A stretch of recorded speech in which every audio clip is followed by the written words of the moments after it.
오늘 하나님 말씀은 고린도 전서 14장 1절부터 5절까지입니다.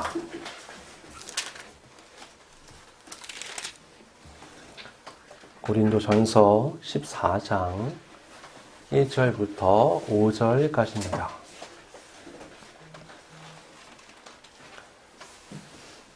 인도하겠습니다. 사랑을 추구하며 신령한 것들을 사모하되 특별히 예언을 하려고 하라. 방언을 말하는 자는 사람에게 하지 아니하고 하나님께 하나니 이는 알아듣는 자가 없고 영으로 비밀을 말함이라. 그러나 예언하는 자는 사람에게 말하여 덕을 세우며 권면하며 위로하는 것이요.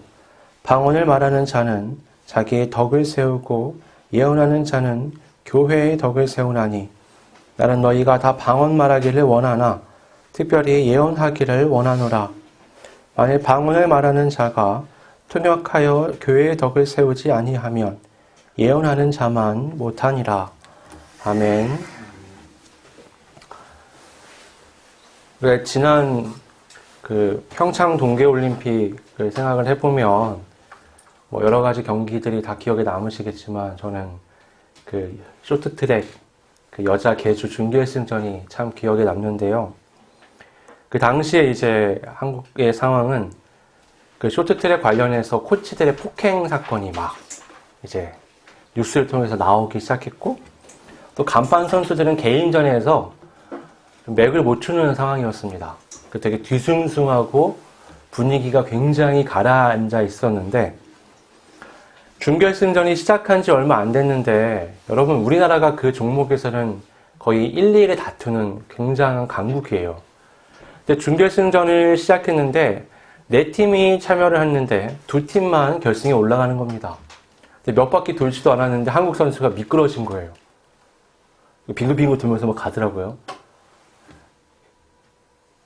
여러분, 이렇게 넘어지면요 최소 반바퀴 이상 차이가 납니다. 그러면 이거를 회복한다는 게 아주 어려운 상황이 돼요. 아니나 다를까 나머지 팀들이요, 원래 경기 초반은 눈치 보면서 달리기를 해야 되거든요. 레이스를 눈치 보면서 해야 되는데 가장 유력한 1등 후보인 한국이 딱 미끄러지니까 그때부터 전술 이런 게 없습니다. 무조건 달리는 거예요. 그냥 한국만 떨어뜨려 놓으면은 일단 3팀만 경합을 하면 2팀이 올라가는 거니까 막 달리더라고요. 와, 순식간에 반바퀴 이상 차이가 난 겁니다. 근데 이때부터 사실 아주 흥미롭게 경기가 전개가 됐죠. 한국 선수, 넘어진 선수는요, 마치 자기가 넘어질 걸 알기라도 한 듯이 빙글 돌면서 뒤를 향해서 손을 뻗습니다. 뒤에 쫓아가던 한국 선수는요, 마치 내 앞에 있는 선수가 넘어질 걸 예상이라도 했다는 듯이 순식간에 쫓아와서 터치를 해요. 그리고 쫓아가기 시작합니다. 경기 중반쯤 됐을 때는요, 1위를 따라잡아요, 한국이. 그리고 역전을 하고요, 경기 후반에 갔을 때는요, 거꾸로 우리가 반바퀴 정도 앞서서 골인을 하게 됩니다. 골인을 하는 순간 어떻죠? 올림픽 신기록 마크가 옆에 딱 뜨는 거예요. 넘어지고서도 올림픽 신기록을 세운 거죠. 그 경기를 보면서 놀라웠던 게, 쫓아가느라고 굉장히 힘들었을 텐데 역전을 하자마자 페이스를 낮추는 게 아니라 계속 페이스를 유지하는 겁니다. 그 빠른 페이스를.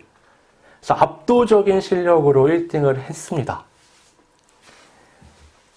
이 경기는요, 한국 선수들이 평소에 얼마나 팀으로서 연습이 잘 되어 있는지를 보여주는 거였죠. 경기 중반에요, 다른 팀 선수 넘어졌어요. 근데 그 팀 선수는 우리나라 선수들만큼 빠르게 대처를 하지 못했습니다. 거의 경기를 포기하다시피 하게 된 거예요. 우리나라 선수는 마치 기다렸다는 듯이 터치를 하게 됐던 거는, 그는 평상시에 그런 연습을 많이 했었다라는 걸 가르쳐 주는 거죠. 폭행 사건도, 개인 선수들의 부진도, 넘어진 실수도 모든 걸 다 덮어버리는 아주 빛나는 레이스를 펼쳤던 겁니다. 여러분, 근데요, 그 선수들 중에는요, 유독 빠른 선수가 있어요. 그 선수들 중에는 지구력이 좋은 선수도 있습니다. 또 몸싸움을 굉장히 잘할 수 있는 선수도 있어요. 이게 만약 개인전이라 그러면 자기 강점을 세워서 레이스를 펼치면 됩니다. 근데 이거는 팀 훈련이잖아요. 팀 경기잖아요. 그렇기 때문에 내가 속도가 아무리 빠르다고 해도 내 동료 선수와 속도를 맞추지 못하면 의미가 없는 겁니다. 내가 지구력이 아주 좋다고 해도 몇 바퀴씩 혼자 돌아버리면 스피드가 나지 않기 때문에 문제가 될 수 있는 거예요. 적절한 때에, 팀이 원하는 때에, 팀에 도움이 되는 방식으로 내 장점을 활용해야 되는 겁니다. 반대로 분명히 내게는 장점인 건데 팀을 위해서는 그것을 조금 가리거나 오히려 발휘하지 않는 게 나을 때도 있는 거죠.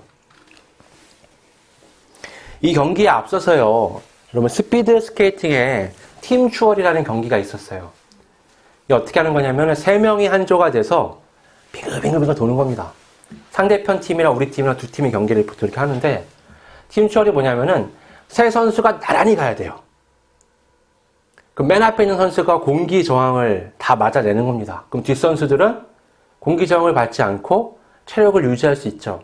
이렇게 돌아가면서 속도를 어떻게든 유지해서 팀으로서 빠른 속도를 내는 게 중요한 경기예요. 근데 이 경기에서 우리나라 2명의 선수는 앞서가는데 1명은 한참 뒤쳐져서 쫓아가는 촌극이 벌어졌습니다. 여러분, 아무리 앞사람이 빨라도요, 그 맨 뒷사람의 기록으로 이 팀 성적이 나요. 그러니까 앞에 2명이 아무리 빨라봤자 소용이 없는 겁니다. 그런데도 앞에 2 선수가 끝까지 빨리 가더라고요. 뒷 선수는요, 한참 뒤쳐져서 왔어요. 다 의아했죠. 이게 무슨 일이야? 끝나고 나서 앞에 있는 선수들은 몰랐다. 그렇게 못 쫓아오는지 몰랐다라는 식으로 대답을 했지만, 알고 봤더니 내적으로 갈등이 많았던 겁니다. 선수들 간에. 그래서 뒷선수를 그냥 내팽개치고 둘이 앞으로 나간 거예요. 창피 주려고. 여러분, 개인과 공동체는 다르죠. 나의 강점이 때로는 공동체에 있어서 유익이 되기 때문에 더욱 발휘해야 할 때가 있습니다. 반대로 내게는 강점이지만 때로는 그것이 팀의 입장에서는 약점이 될 수 있기 때문에 감춰야 될 때도 있는 거죠. 이걸 이해하지 못하면 공동체는 계속 혼란할 수밖에 없습니다. 예전에 제가 출석하던 교회에 제가 중학생 때였는데 그 가수가 한 명 있었어요. 유명한 드라마의 OST를 불렀던, 그래서 TV에 그 가요 프로그램에도 몇 번 나왔던 형이었는데 머리가 이렇게 허리까지 내려오기 길어요. 락커인데. 진짜 멋있어요. 그 TV에 나왔을 때 노래 부르는 것도 보니까 정말 멋있더라고요. 근데 우연치 않게 예배 시간에 제 옆에 앉은 거예요. 그래서 워낙에 목소리도 멋있고 막 잘 부르니까 이제 다 같이 예배 시간에 찬송가를 부르는 시간이 됐는데 그 멋진 목소리가 굉장히 겉도는 거예요. 방해가 돼요. 왜냐면 찬양을 락커처럼 부른다는 건 이게 뭐가 안 맞는 겁니다. 제가 이 소리가 너무 신경이 쓰이는 거예요. 우리는 다 같이 우리들의 목소리를 내잖아요. 보통 사람들의. 근데 혼자 락커니까 찬송가가 되게 이상하게 들리는 거예요. 여러분 성가대 보신 분들은 알잖아요. 노래를 굉장히 잘하고 음색이 굉장히 튀어도요, 오히려 그 튄 것 때문에 문제가 됩니다. 소리가 아주 크면 좋냐? 아니요. 아주 크면 성가대에서는 또 문제가 돼요. 보통의 사람들과 비슷한 목소리로 비슷한 성량으로 소리를 내야 이게 조화라는 게 이루어져서 아름답게 들리잖아요. 그러니까 이럴 때는 내 강점, 내 특징을 조금 가릴 필요가 있는 겁니다. 이건요, 은사에 있어서도 동일하게 적용이 됩니다. 어떤 은사는 개인에게는 굉장히 좋은 거예요. 또 나아가서 공동체한테도 유익이 됩니다. 그런데 어떤 은사는 개인에게는 아주 유익한데 이 전체 공동체를 생각하면 오히려 피해를 주거나 유익이 되지 못하는 경우도 있는 거죠. 오늘 본문에서 보면 바울은 이 예언과 방언 2가지를 예로 들어서 이 부분에 대해 설명을 하고 있습니다. 먼저 1절을 보면 사랑을 추구하며 라고 말씀하죠. 우리가 지난 시간에 13장을 통해서 사랑이 그리스도인의 동력 원이라는 것에 대해서 한번 살펴봤잖아요. 하나님의 사랑인 아가페가 그리스도인이 그리스도인다운 삶을 살기 위해 반드시 필요한 요소입니다. 이 사랑이 없으면 여러분 같은 은사를 가지고도요, 나를 나타내고 높이는 그 수단으로 사용하게 됩니다. 교회 공동체, 곧 다른 지체를 섬기기 위해서는 그리스도 예수를 통해서 보여주셨던 그 하나님의 사랑 아가페가 우리 안에 있어야만 합니다. 이 사랑을 바탕으로 해서 우리 본문에 뭐라고 말하느냐? 신령한 것을 추구하되 특별히 예언하려고 하라. 그리고 방언과 예언을 아주 대조적으로 설명하면서 왜 예언을 해야 하는가에 대해서 설명을 합니다. 분명히 오늘 본문은요, 예언은 뭔가 긍정적으로, 방언은 뭔가 부정적으로 묘사되고 있어요. 그럼 방언은 열등하고 잘못된 은사고 예언이 우등하고 좋은 은사냐? 여러분, 앞서서 바울이 계속했던 얘기가 뭐예요? 은사에는 그런 구분이 없다잖아요. 뭐가 좋고 뭐가 나쁘다가 아니야. 그건 지체의 서로 다름같이 서로 다르게 조화를 이루어서 서로를 섬기기 위해 하나님이 주신 거야. 그건 다 필요한 거야 라고 말했었습니다. 그런데 왜 바울은 오늘 본문에서 방언은 왠지 부정적인 것으로, 예언은 왠지 긍정적인 것으로 묘사하고 있는 걸까요? 그 이유는요, 교회의 특정한 상황 때문에 그렇습니다. 지금 바울이 말하는 이 두 은사, 방언과 예언이 발휘되는 시간은 뭐냐? 공예배 시간이에요. 지금과 같은. 지금 예배 형식하고 말이 다릅니다. 굉장히 좀 자유로운 편이었는데 어쨌든 함께 모여서 하나님을 예배하는 그 시간에 예언은 추구할 것이 되고 방언은 좀 감춰야 될 것이 된다라고 말하는 겁니다. 그럼 바울은 뭘 근거로 이런 얘기를 할까요? 오늘 본문을 보면, 오늘 본문이 포함된 14장 전체를 보면 이 교회의 덕을 세운다라는 표현이 7번 등장합니다. 특히 우리가 오늘 읽은 1절부터 5절까지의 말씀, 이 서두 부분에서 이 교회의 덕을 세운다는 표현이 4번이나 등장을 합니다. 그러니까 바울은 지금 뭘 얘기하느냐? 교회를 바르게 세우는 데 있어서 예배 시간에 예언은 우리가 해야 하고 더 추구할 것이고 방언은 좀 감춰야 하는 것이다라고 이 기준을 가지고서 얘기하고 있는 겁니다. 그럼 왜 방언은 교회의 덕이 되지 않는 걸까요? 여러분, 모든 은사는 사실 교회를 섬기기 위한 거잖아요. 교회 유익이 되는 겁니다. 방언도 사실은 유익이 돼요. 여러분 보세요. 내가 방언으로 기도를 막 하면 내 개인 신앙이 강화되겠죠. 커지겠죠. 그러면요, 나를 보고 있는 사람 또는 나와 관계된 사람들에게도 이 영향이 미칩니다. 내가 믿음이 서나가고 커져나가면. 그럼 교회 전체 어때요? 긍정적인 영향력이 생겨나는 거죠. 그런데 이것이 공예배 시간이라면 얘기가 달라집니다. 방언이 어떻죠? 분명히 사람이 내는 언어의 소리예요. 그렇죠? 근데 문제는 뭐냐면 이게 내 의식하고 상관이 없는 겁니다. 내가 어떠한 말을 하려고 이 소리를 내는 게 아니잖아요. 이거 어떻죠? 성령의 감동에 의해서 저절로 나오는 소리죠. 근데 이게요, 외국어 또는 어떤 특정 언어가 되다 보니까 이걸 알아듣지 못하는 사람들에게는 이게 소음이 되는 겁니다. 그럼 예배 시간에 말을 하는데 말하는 사람도 이게 뭔 소리인지 몰라. 듣는 사람들도 뭔 소리인지 몰라. 근데 매우 시끄럽고 크게 소리가 퍼져나온다. 그러면요, 그건 혼란만 가져오고 소음만 가져오는 거지 교회 공예배 시간에 유익을 가져오지는 못하는 겁니다. 이런 면에서 바울은 반대로 예언에 대해서는 긍정적으로 얘기를 하죠.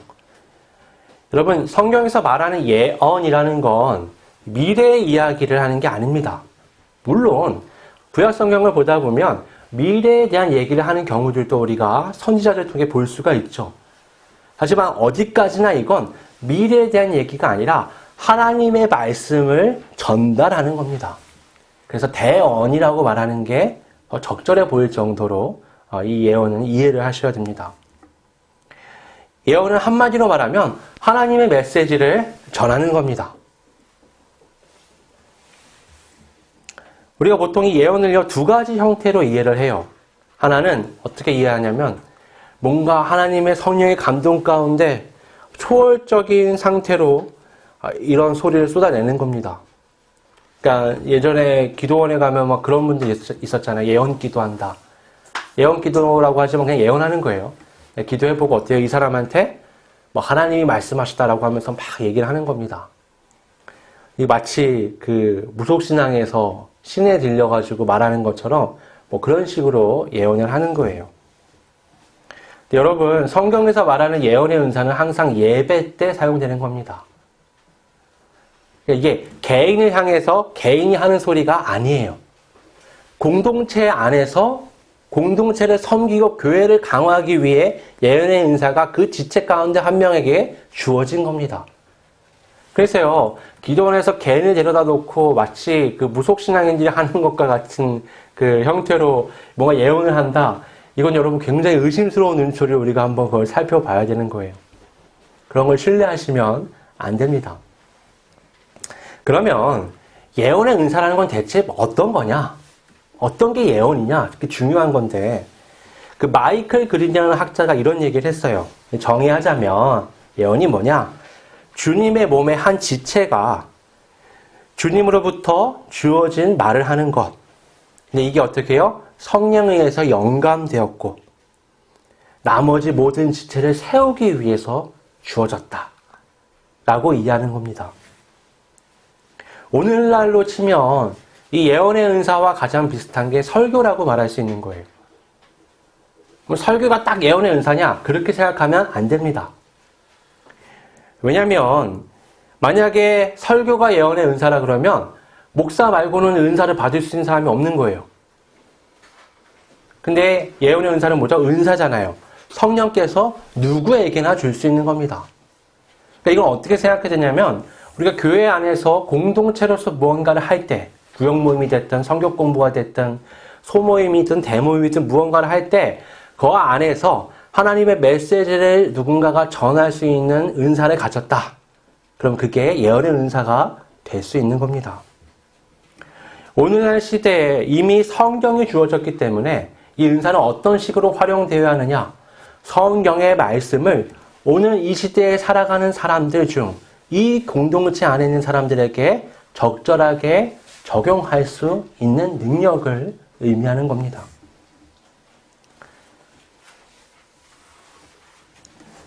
그러면 방언은 이러한 공적인 모임, 공예배 시간과 같은 모임에 전혀 쓸모가 없는 것일까요? 5절을 보면 만일 방언을 말하는 자가 통역하여 교회의 덕을 세우지 아니하면 예언하는 자만 못하니라 라고 말씀합니다. 예언하는 자보다 못하다는 조건이 뭐죠? 통역을 하지 않으면. 반대로 얘기하면 뭐죠? 방언이 통역이 된다 그러면 예언만큼이나 가치가 있다는 겁니다. 대체 통역이 뭐길래 이렇게 말하는 걸까요? 여러분, 우리가 보통 통역하면 어떤 걸 생각하시죠? 옆에서 외국어로 말하면 그 의미를 한국어로 풀어서 설명해 주는 걸 얘기하잖아요. 근데 이 통역이라고 번역된 헬라어 헤르메네이아는 이 그대로 옮겨서 통역하는 것만을 얘기하지 않습니다. 여기에는 뭔가를 설명하다, 풀어서 이해시키다, 뭐 이런 의미가 담겨 있어요. 그래서 성경을 보면 예수님이 엠마오 도상에서 두 제자에게 나타나서 구약의 자신에 대해서 예언된 말씀을 설명하시잖아요. 거기에서 이 단어가 똑같이 사용이 됩니다. 그러니까 방언을 통역한다는 건 외국어를 우리의 말로 바꿔 말한다는 정도가 아니라 이 말에 담겨있는 의미를, 뜻을 신앙적으로 우리 안에서 설명할 수 있는 걸 의미하는 겁니다. 여러분, 방언을 한번 잘 생각해 보세요. 방언이 내가 하는 게 아니잖아요. 내 의지가 반영된 소리가 아니죠. 이거 누구의 의지가 반영된 소리죠? 성령님의 의지가 반영된 소리죠. 그럼 통역하는 사람은요, 이 사람의 생각과 뜻을 담아서 이 방언을 통역하는 게 아닙니다. 이 사람은 뭐요? 이 안에서 그 말을 하게 하신 성령 하나님의 의지와 의도를 풀어서 설명하는 거예요. 그 기도를 왜 하나님이 하게 하셨는가? 그 기도에 담긴 하나님의 의도가 뭔가? 하나님의 바람이 뭔가? 하나님께서 기대하시는 뭔가를 그 공동체 내에서 풀어서 설명하는 거예요. 이렇게 보면 예언의 은사나 방언을 통역하는 은사나 공통점이 있잖아요. 하나님의 메시지를 공동체에게 전달해 주는 겁니다. 그러면 우리가 명확하게 알 수 있죠. 무엇이 교회를 덕을 세우는가? 무엇이 교회를 교회답게 바르게 세울 수 있는가? 그건 하나님의 메시지입니다. 어떤 은사냐가 아니라 그 은사에 담겨져 있는 하나님의 메시지를 우리가 끄집어낼 수 있을 때 비로소 우리는 교회가 교회답게 세워져 갈 수 있는 겁니다. 베드로가 이런 고백을 예수님께 합니다. 주는 그리스도시요 살아계신 하나님의 아들이십니다. 우리 유명하게 알고 있잖아요. 그때 예수님이 뭐라고 말씀하세요? 그거 네가 하는 거 아니야. 하늘에 계신 내 아버지 천부께서 너에게 알려주신 거다. 네가 복이 있다. 결국 뭐예요? 방언, 베드로 너 예언하고 있다. 너 대언하고 있다. 하나님의 감동에 의해서 그 고백을 쏟아내고 있다라고 말하는 겁니다. 그래서 뭐라고 말씀하시죠? 이 반석 위에 내 교회를 세우겠다. 교회를 세우겠다고 말씀하시잖아요. 그런데 곧 이어서 예수님이 십자가의 길에 대해서 설명을 쭉 하시니까 베드로가 갑자기 엄청 만류합니다. 절대 그 일이 주님께 일어나서는 안 됩니다. 안 됩니다, 주님. 예수님 뭐라고 말씀하세요? 사탄아, 내 뒤로 물러가라. 너는 나를 넘어지게 하는 자로다. 네가 하나님의 일을 생각하지 아니하고 도리어 사람의 일을 생각하는도다. 여러분, 같은 사람인데요. 성령에 감동된 말을 쏟아내니까 어때요? 교회를 세우겠다. 이 반석 위에 교회를 세우겠다. 같은 사람인데요. 하나님의 말이 아닌 인간의 말을 쏟아내니까 어떻게 해요? 사탄아, 내 뒤로 물러가라. 너는 나를 어떻게 해요? 넘어지게 하는 자다. 같은 사람인데요. 성령의 감동을 받아서 하나님 메시지를 말하면 그는 교회를 세우는 자가 됩니다. 반대로 인간적인 말을 쏟아내기 시작하면 그는 어떻게 해요? 교회를 넘어뜨리는 자가 되는 겁니다.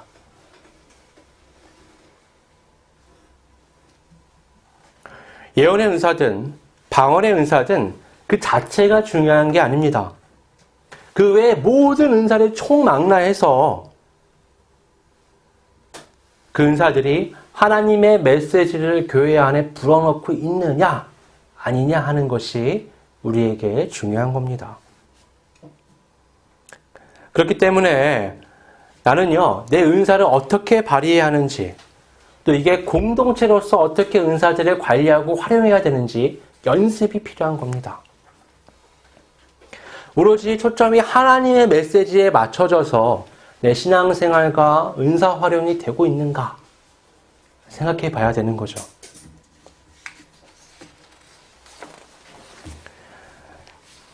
여러분, 교회가 모여서요, 별로 시덥지 않은 얘기들만 막 잔뜩 하고요, 막 다툼을 일삼고, 그런데 에너지를 막 쏟아내면요, 또 누가 이러니 저러니 하면서 자신들의 메시지를 막 쏟아내면 그 교회가 넘어집니다.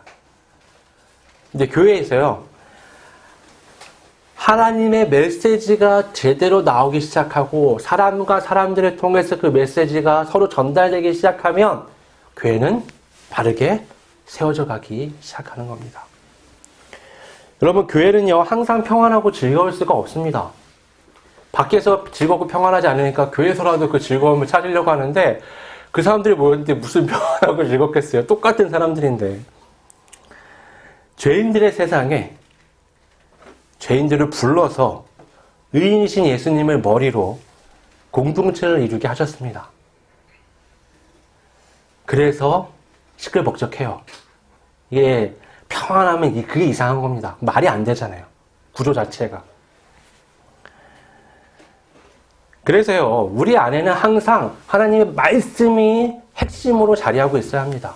이게 없으면 머리 대신 예수님을 쫓아가는 공동체가 아니라 죄인된 인간들의 소리로 가득 차는 교회가 되어버리고 맙니다.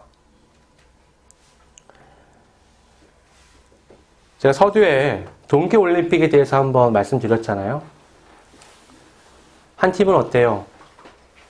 여러 가지 불리한 여건 속에서도 이겨내잖아요. 내 힘이 아니라 우리의 힘으로. 서로 간에 얼마나 연습해서 연계되는 플레이가 가능했으면 그 역전은 이뤘을까요? 또 한 팀은 어떻죠? 팀으로 움직여야 되는 경기에서 서로가 따돌리고 갈등을 일으키며 두 사람은 앞에 가고 한 사람은 뒤에 가는 추태를 보여줬죠. 그리스도인은요, 교회로서 정체성을 가지고 있는 겁니다. 내 개인으로서 정체성을 갖는 게 아니에요. 내가 승리하고 패배하는 것이 아니라 우리가 승리하거나 패배하는 겁니다. 내가 서고 다른 일은 넘어질 수 있는 게 아니라 우리가 같이 서거나 같이 넘어지는 겁니다. 나의 메시지가 아니라 하나님의 메시지가 내 삶과 교회, 이 전체를 아울러야지만 우리는 건전한 교회의 덕을 세우는 삶을 살아갈 수가 있습니다. 내가 아닌 교회를 바르게 세워나가는 우리 모두가 될 수 있길 바랍니다. 이 시간 말씀을 생각하면서 함께 통성으로 기도하겠습니다. 아버지 하나님, 우리에게 주어진 모든 은사는 그 은사 자체로도 중요하지만 그것이 하나님의 메시지를 나타내는가가 중요하다는 사실을 알았습니다. 하나님, 내가 교회 안에서 하는 모든 말, 모든 행동, 모든 섬김, 모든 관계, 모든 것들이 하나님의 메시지를 나타내기를 소원합니다. 베드로 한 사람이 하나님의 감동에 의해 말을 했을 때 그는 교회를 세우는 자가 되었고, 그가 자기의 말을 쏟아냈을 때 교회를 넘어지게 하는 자가 된다는 주님의 평가도 보았습니다. 주님, 우리는 그리스도인이고 교회를 이루는 한 지체입니다. 하나님, 내가 어떤 말을 쏟아내는지, 어떤 섬김과 어떠한 관계와 무엇을 이 공동체에 공급하고 있는지 고민하게 됩니다. 아버지 하나님, 우리의 생각과 마음을 선하게 이끌어 주셔서 우리가 진정 하나님께로부터 공급되는 하나님의 메시지를 우리의 삶, 또 이 공동체 안에서 한 지체로서 녹여낼 수 있도록 인도하여 주시옵소서. 그리하여 내가 교회를 넘어뜨리는 자가 아니라 교회를 세우는 자가 될 수 있도록 인도하여 주시옵소서.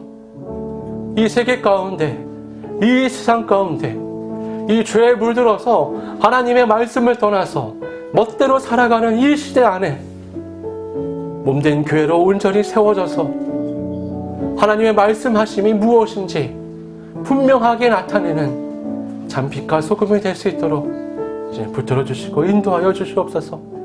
이 땅에 수많은 교회가 그 역할들을 감당하며 인간의 소리가 아닌 하나님의 소리로 가득한 세상을 밝힐 수 있도록 주님 이끌어 주시옵소서.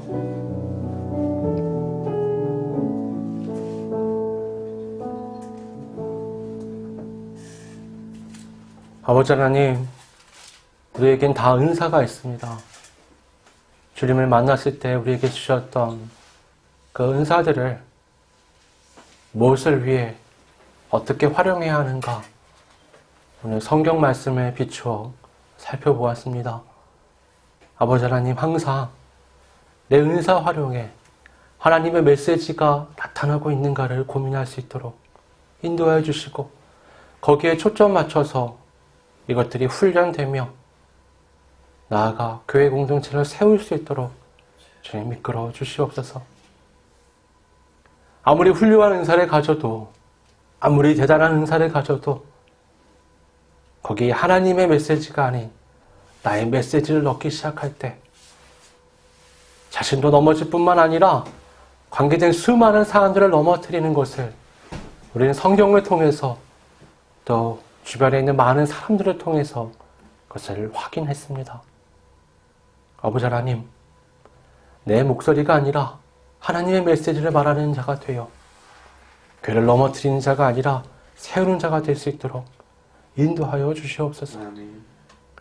그래야 내가 서 있는 그 모든 자리, 작게는 가정이, 나아가선 교회를, 더 나아가선 이 사회를 회복시켜 나가는 주께서 기대하시는 빛과 소금의 삶을 살 수 있도록 이끌어 주시옵소서.